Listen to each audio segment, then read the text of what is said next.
E-Whale qui vont profiter le plus de la hausse de Ethereum.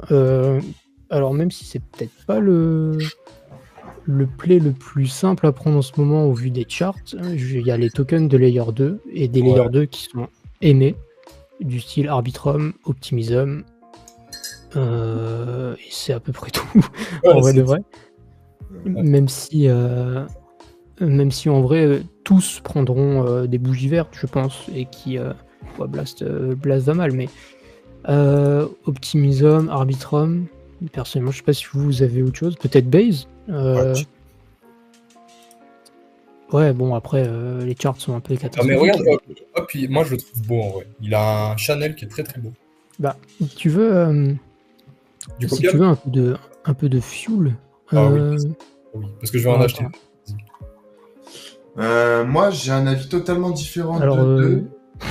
bon, le sensei, il a décidé que j'avais pas le droit de... Est-ce que je donne mon avis ou pas, les gars? Vas-y.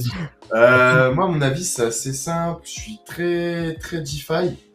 DeFi 2.0, hein, je vous parle pas de la DeFi 1.0. J'ai vu que quelqu'un avait mis AAV. Je connais pas assez bien AAV pour en parler. Tout ce qui est bon token de DeFi 2.0, ce que j'entends par là, ce qui touche un petit peu à de la DeFi plus technique que juste du lending borrowing qu'il y avait avant et juste du staking tout bête. Donc un petit peu ce qui permet de levier des LRT ou etc. Je trouve que c'est des tokens assez intéressants. Cependant, voilà, c'est très risqué. Les protocoles, ils peuvent se faire hack. Il y a beaucoup de risques liés au smart contract.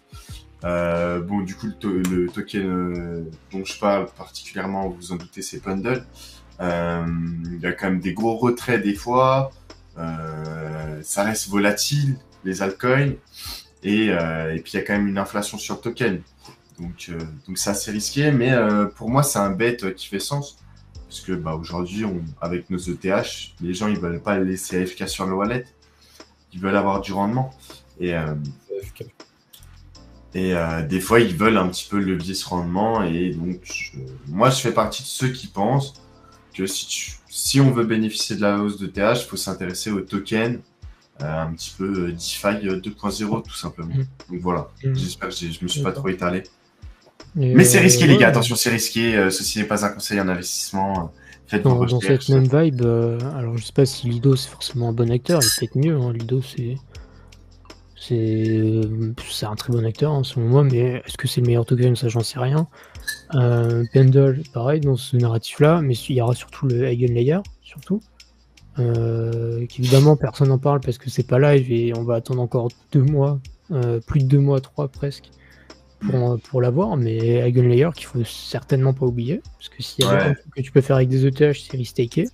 Et s'il y a bien un truc qui carbure à fond, c'est les AVS. Mais ça va vraiment être un bon token. Hein. Il y a des bons mécanismes et tout, je saurais pas vous les expliquer parce que c'est très compliqué. Il y a un délire de fork du token, machin, c'est super compliqué. Les gens crachent beaucoup dessus. Je fais 10 secondes. Les gens crachent beaucoup dessus parce que on voit que Eigen, il y a plus de 30% aux investisseurs. Je sais pas si c'est même avec les advisors ou je sais plus quoi. 45% pour team plus advisor. Voilà, merci, excellent.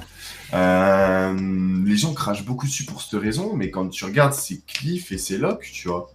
Donc en tout cas, pour ce BR-là, ça peut être un play assez intéressant. Par contre, en BIR, il va se faire déchirer le token. Il va se faire déchirer. Quand même, hein. Bon, après, on a 40% d'untracked. C'est tout ce qui est airdrop, stake drop, c'est pour les stakers. Donc ça, bon, en vrai, ça c'est pour la commu, tu vois. Je suis en mode. Mais c'est un play assez intéressant, je pense. Voilà. Vas-y, Joe, excuse-moi. Oui, si vous voulez juste que j'explique rapidement l'innovation de dingue de Eigen, c'est que en fait, jusque-là, on était obligé de faire des slashes qui étaient objectifs, c'est-à-dire que la chaîne capte que tu as essayé de baiser le truc, sauf que ça marche pas sur tous les AVS, parce que si tu es un oracle, par exemple, ce ne sera pas capté par la chaîne que tu as envoyé à un mauvais prix, par exemple. Et donc, ils ont inventé ce qui s'appelle le slashing subjectif, c'est-à-dire que c'est la communauté qui décide en forquant le token. Donc en fait, plus il y a de gens qui forquent, à un moment tu atteins un stade où tu fais slash l'AVS parce que subjectivement, la communauté a décidé de fork pour te slasher. Et ça c'est un nouveau paradigme parce que justement, ça permet les AVS Oracle. Ça n'aurait pas été possible sinon. On n'aurait pas pu les slash. Donc, truc de dingue. Franchement. Ouais, très orienté communauté. Hein. C'est ça qu'il y a à retenir, je pense. Bon, et mon Mais, copain, Oui, parce que du coup, j'ai été coupé par Mathis qui nous a chié son Pendle, qui est pas mauvais. Attention, je vanne parce que c'est pas le genre Non, de truc où j'ai de l'intérêt, mais c'est fondamentalement pas mauvais. Mais OP, je sais plus où est-ce que j'en ai parlé. Ça se trouve, j'en ai déjà parlé dans ce live-là, dans une précédente émission. Peut-être regardez les rediffs et dites-le moi. Mais quand je regarde la chart de Optimism, à chaque fois qu'on a retracé entre les 786 et les 0,884 d'un pump, donc 2022, on a retracé. Ensuite, on n'a jamais retouché cette zone-là et on a fait que pump. Ensuite, on a eu fin 2022, début 2023, où on a fait que pump. Ensuite, on a retracé pareil. Alors, est-ce que c'est suffisamment clair? Attendez, je peux peut-être... Là, l'accumulation qu'on voit là. Hop. On a fait que pump. Et ensuite, pareil, on a retracé 786, 0,884 d'une manière ultra clean. On a eu de l'accumulation pendant presque 6 mois. Ouais, à peu près 6 mois.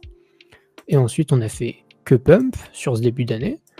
Et depuis le début d'année, si on reprend, alors je pourrais prendre ici, mais si on prend vraiment le Pico bottom, on revient dans des zones de 786, 0,884. Et pour moi, il y a de très grandes chances qu'on fasse un scénario. Alors oui, là c'est Nostradamus qui parle, je suis pas le marché peut me mettre un doigt au cul, hein, il n'y a absolument aucun problème avec ça. Par contre, je pense qu'il y a de grandes chances de voir un espèce de range pendant l'été, parce que pour le moment, on va sûrement se faire chier pendant l'été, il faut être prêt mentalement à ça. Mais voir une espèce de range comme ça, voir une dernière touchette par là, et puis juste après, on est reparti. Et pour moi, Optimism, c'est le truc qui time les bottoms. Voilà. C'est une analyse faite maison, parce que c'est pas, j'ai vu ça personne nulle part. C'est moi, j'ai regardé les charts et je me suis dit putain, c'est quand même intéressant comme comment on appelle ça, corrélation, comme data, même si on en fait ce qu'on en veut après. Mais voilà, en tout cas l'info est là et pour moi je trouve qu'on est dans des zones à bottom, et d'ailleurs ce serait corrélé avec, même si j'en parlerai peut-être un peu plus tard, mais avec la potentielle correction que j'attends toujours sur Bitcoin en dessous des 55 000, où on pourrait prendre encore entre 8 et 10% de baisse selon moi, facile, et ça corrélerait avec un retest au niveau des 884. Donc voilà, pour Optimism, le petit fuel entre maintenant et 1,40$, pour moi c'est du poulet à acheter.